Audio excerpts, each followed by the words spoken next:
My name is Marin Vale, and for most of my adult life, I've been the quiet one, the quiet girl in school, the quiet sister at home, and now, the quiet wife. I married Darian Morrow 3 years ago. Tall, sharp, successful, everything people admire. They say I'm lucky, that I must have done something right in a past life to land a man like him. I just smile when they say that, because what they don't see behind the polite nods and tailored suits is silence. Silence that slowly kills. Darian doesn't yell. He doesn't hit. He doesn't even lie. Not directly, at least. He just drifts, like someone whose heart is already invested somewhere else, though his body still shares my home, my bed, my name. At first, I thought I was imagining it. The longer work hours, the colder kisses, the way he stared past me during dinner. I convinced myself he was tired, pressured, overwhelmed. I learned to accept crumbs and call them love. Until I found the lipstick. A smudge of deep red on the collar of his ivory shirt, a shade I never owned, never wore, never would. I stood there, frozen, holding that piece of fabric like it had burned my skin. That was the moment something inside me shifted. I didn't confront him, not yet. Instead, I watched. Quiet wives are good at watching.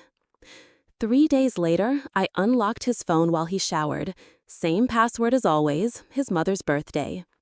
He'd never suspected I'd remember something so small, but I did. I remember everything. Photos, messages, all hidden under an album labeled Work Trips. Clever Darian. I opened the first photo, expecting to see someone, anyone, but what I saw stopped my breath cold. She looked like me. Not kind of like me, not same hair color like me, no, exactly like me. Same eyes, same smile, same scar on the collarbone. There was only one person who could look like that. Mayra, my twin sister. The sister I hadn't spoken to in almost 7 years. The sister who disappeared after stealing the only person I ever loved before Darian.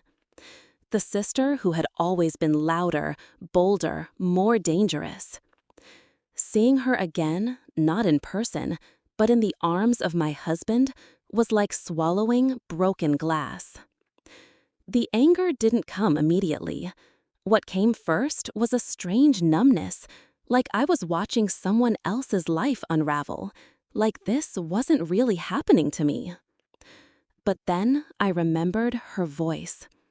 The way she used to mock my quiet nature, the way she'd smirk when I cried. I should have cried then, but I didn't. I smiled. It was small, almost invisible, but it was the first smile that had come from something real in years. Because I finally understood something. They, Mayra and Darian, thought I'd stay silent, that I'd shrink and disappear like before, that I'd fade out of the picture so they could replace me. But what they forgot is that even the quietest shadow can learn how to move. That night, I looked at myself in the mirror. Long hair, pale skin, soft expression. I saw myself, and I saw her, Mayra. If she wanted to use my face, then maybe it was time I learned how to use hers. They say twins share everything, their face, their voice, their memories. I learned young that wasn't true. Mayra never shared anything, not toys, not secrets, and definitely not affection. What she did share was damage, the kind that lingers long after bruises fade. We were inseparable when we were little, but I was always the one behind her, the one who followed her lead, who cleaned up the messes, who said sorry even when it wasn't my fault. And yet I loved her, fiercely, because that's what sisters do, or what I thought they were supposed to do, until she took someone from me. His name was Ellis, my first love. He saw me before Myra did. He said I was the soft kind of beautiful. But Myra had this way of stealing rooms and people. She played with him like a toy, made him fall hard, then vanished. Ellis fell apart, and I never saw him the same again. Neither did he. That was the last time Myra and I truly spoke. After that, I left home, built walls, found Darian, and tried to become someone new, safe, settled. Now she's back, in my husband's bed. At least, that's what it looks like from the photos I found. Each one burned itself into my mind. Her laugh, her hands wrapped around him, her face pressed to his neck like it belonged there. But it's not just the betrayal that haunts me. It's the realization that no one noticed. No one questioned it, not even Darian. Did he really not see the difference? I watched one video on his phone. It was grainy, filmed in low light. Darian whispered something to her. "You feel different, but I like it." He chuckled. She giggled, but it wasn't my giggle. It was hers, sharp, cocky, just like I remembered. That's when the thought hit me. Maybe he did know. Maybe this was all part of some twisted fantasy. And then I logged into my bank account. 3 large withdrawals, luxury purchases I never made, a hotel booked in Paris under my name. I searched further. A line of credit opened, a subscription to an escort booking app. Not under Myra, not under Darian, all under Marin Vale. My name, my life, slowly being erased and rewritten. She wasn't just sleeping with him. She was becoming me. I should have panicked, but something else settled inside me, a quiet, calculating chill. If she wanted to live as me, fine, but I would return the favor. I created a private account under a new name, Elena Vell, a ghost with no past. I used AI tools to adjust my voice. I copied Myra's online presence, her style, her filters, even her way of typing. She always had a public edge, sexy, impulsive, clever. I leaned into it. I followed her friends. I posted things she'd never once seen, embarrassing selfies, private comments. At first, it was petty. Then it turned strategic. I DM'd a man from her past. His name was Jules. I remembered his name because Myra made him cry on our porch. He'd begged her to stop playing games. She'd laughed and said, "Don't get attached to a costume." Now, under the name Elena, I told him Myra wanted to see him again. I gave him a time and place. He showed up, and so did I. I wore Myra's scent, her shade of lipstick, a red dress she left behind years ago. I didn't speak much. I let Jules do the talking.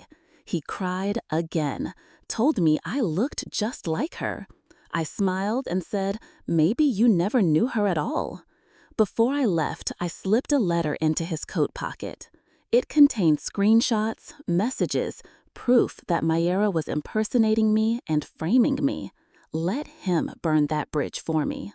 Later that night, I stared at my reflection. I looked like Marin. I moved like Myra. And for the first time, I didn't know which one I wanted to be. Being Myra wasn't just a disguise. It was a weapon, and I was getting better at using it. Day by day, I stepped further into her skin, learning her cadence, her posture, her cruelty. It was easy in some ways. All I had to do was let go of the need to be liked. Myra never cared about being liked. She only cared about winning. And I was ready to win. I set up social traps, digital breadcrumbs for her world to follow. Private messages, flirty interactions, cryptic posts under the identity I had carefully crafted to mirror hers. One by one, her people began to feel the shift. Something about Myra felt off, and that's exactly what I wanted. But the biggest move was yet to come. Darian. I knew he was still seeing her. secret hotel meetups, discreet phone calls at 2 a.m., and yet he still came home to me like everything was fine, like I wasn't slowly becoming the ghost of a life he thought he controlled. So I flipped the board. Using a private number, I messaged him as Myra. "You've changed. We need to talk. Alone." He responded in seconds. Of course he did. We met at a rooftop bar. I wore sunglasses, spoke little, and let him fill the silence with guilt and confusion. I stayed just close enough to Myra's energy, but added softness she never had. It worked. He leaned in. His walls cracked. He said I reminded him of Marin, and that's when I knew, deep down, he missed me. But I didn't miss him. That same night, I planted a rumor, a post on an anonymous gossip forum about a scandal involving a man cheating with twin sisters. It spread faster than I expected. The next morning, Darian's office was buzzing. I watched him panic, watched him sweat, watched Myra post vague quotes about betrayal and family lies like she was the victim. It was delicious. But there was one thing I hadn't planned on. Someone was watching me. It started small. A note slipped into my mailbox with no return address. It read, "You're not her, and you never will be." I laughed at first, thought it was Myra lashing out in paranoia. But the second note came the next day. "She's not your face to wear." That one chilled me. I changed my routes, deleted fake accounts, started paying attention to every reflection and passing shadow. Had someone followed me during the Jules meeting? Had I gone too far? It didn't stop me. If anything, it pushed me further. I began forging cracks in their relationship. I sent Darian edited screenshots of Myra chatting with other men, including Jules. He didn't confront her. He distanced himself. I knew Myra would feel it. Her rage always came in silence before it exploded. And explode it did. She showed up at my house. I opened the door, and there she was, in the flesh, in my dress, with my lipstick. We stood there, mirror to mirror. She didn't say a word at first, just looked at me like I had stolen something sacred. Then she smiled and said, "So, this is who you are now?" I returned the smile. "No, this is who I've always been. You just never looked long enough." She laughed, sharp and bitter. "You think you've outplayed me?" "I don't need to outplay you, Myra. I just have to let you destroy yourself." She stepped forward, lowering her voice. "You know what's funny? Darian was never mine. I just took him to prove I still could." Then she walked away like a storm on legs. Later that night, Darian called me. He sounded broken. He said, "I think I've made a huge mistake." I told him, "You made two." Then I hung up. I stared at my reflection, the one she gave me, the one I claimed. The board wasn't flipped anymore. Now it was mine. I used to think identity was something fixed, like a fingerprint or a blood type. Now I know better. Identity is performance, and I've become a master at the act. It's strange how quickly the world adapts. People around us, friends, colleagues, even family, started mixing us up. Maybe they always did. Maybe they never really looked close enough. That was the beauty of being a twin. The world gave you permission to be interchangeable. But this time, the choice was mine. I began to erase my softness. My voice got sharper, my walk firmer, my gaze colder. Even the way I smiled changed. I replaced warmth with precision, and no one noticed. Except Maera. She watched from a distance, no longer the one in control. She began to crack. strange posts online, old acquaintances reaching out to me saying she'd warned them about someone pretending. She tried to discredit me, called me a copy, a fraud. But it was too late. I had the momentum now. And I had Darian's confusion. That was even better than having his trust. He drifted back toward me, not because he missed me, but because he couldn't tell who he wanted more. He started asking questions like he was talking to a mirror that didn't behave like it used to. Why are you so different now? Did we meet before that night at the gallery? Sometimes I feel like I'm seeing both of you. I didn't answer. I let silence do the work. Silence makes men uncomfortable. It forces them to fill in their own answers. And the more Darian guessed, the deeper he sank into guilt. I didn't stop him. I began investigating him, tracing back his history, something I never thought I'd need to do as his wife. I found old gallery photos, tagged events, forum posts. That night he claimed he met me, it wasn't me, it was my era. He married me because I had her face. My stomach churned when I realized it, not from sadness, from rage. I wasn't his love, I was his replacement.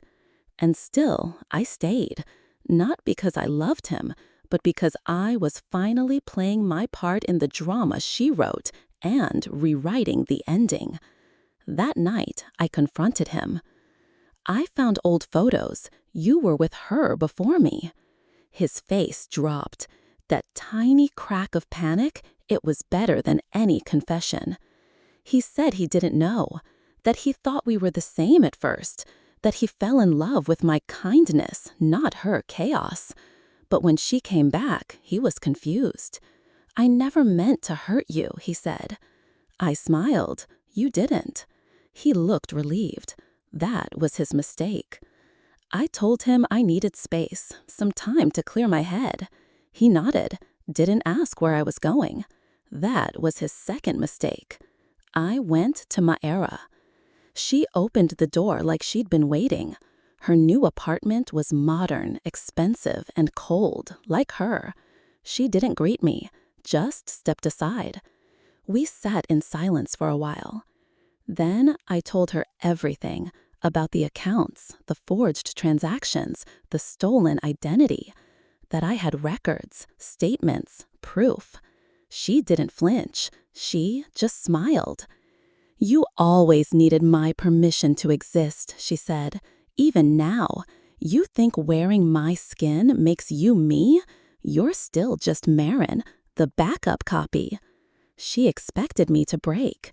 Instead, I handed her a legal envelope.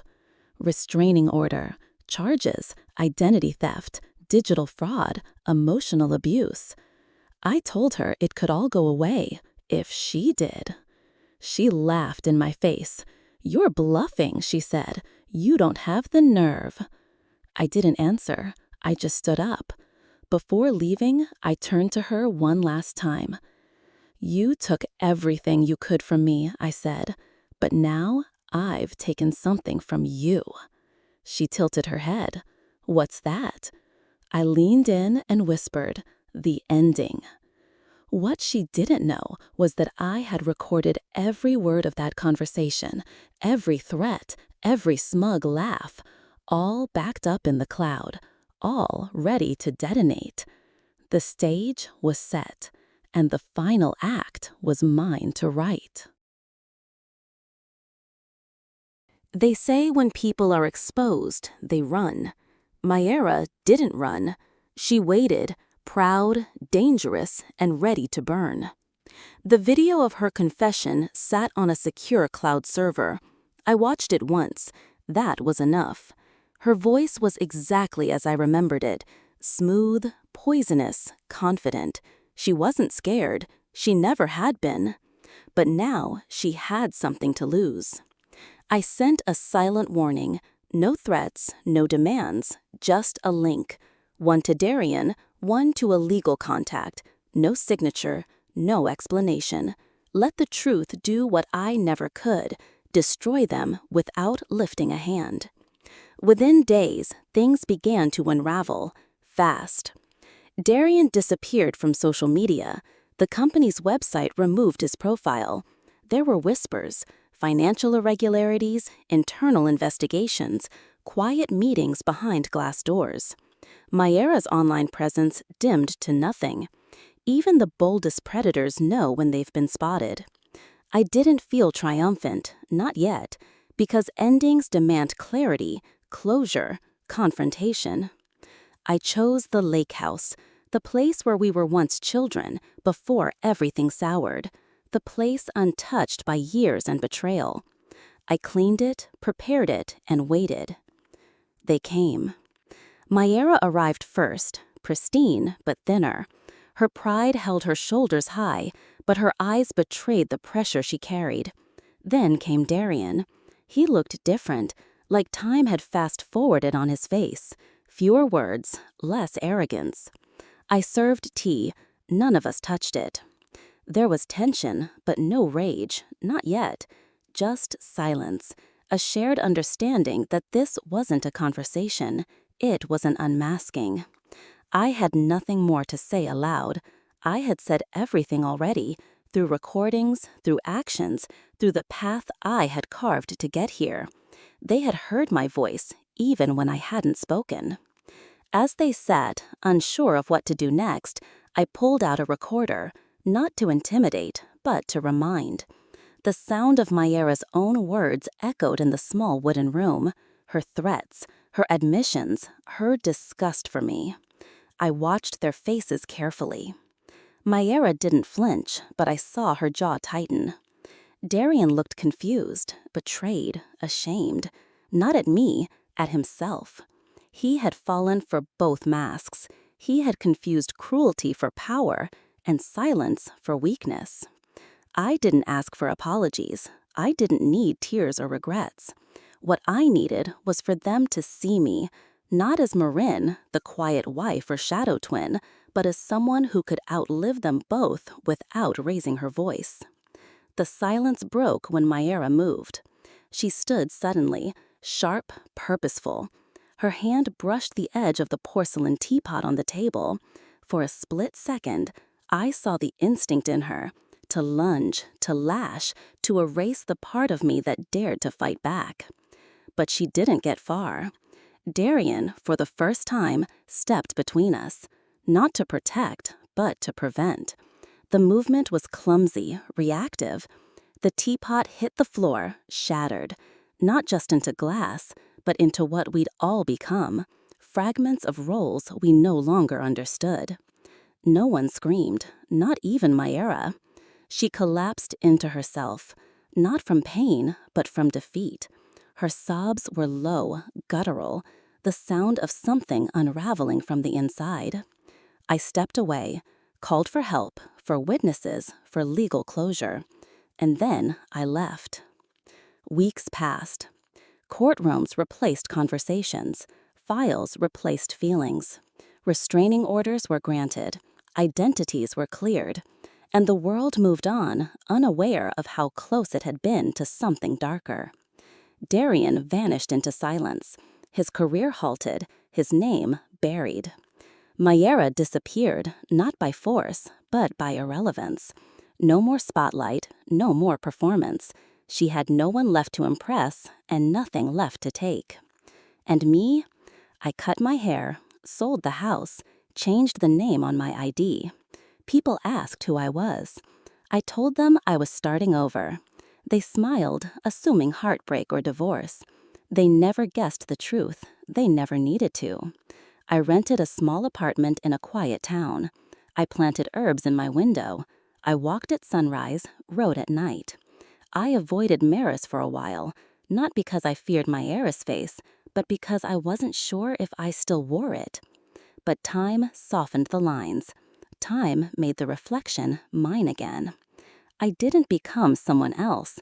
I just reclaimed who I was before I let others define me. And every now and then, when I walk past glass or see my shadow stretching ahead, I think of her. Not with hate, not with envy, just awareness. She thought power came from being loud, from taking what wasn't hers. But in the end, it was silence that survived. Only one of us could remain. And this time, it was me. In the end, only one of them remained. Not by luck, but by design. If this story haunted you, subscribe to Burned by Love for more faceless stories of betrayal, obsession, and silent revenge. Because love doesn't always save. Sometimes it burns.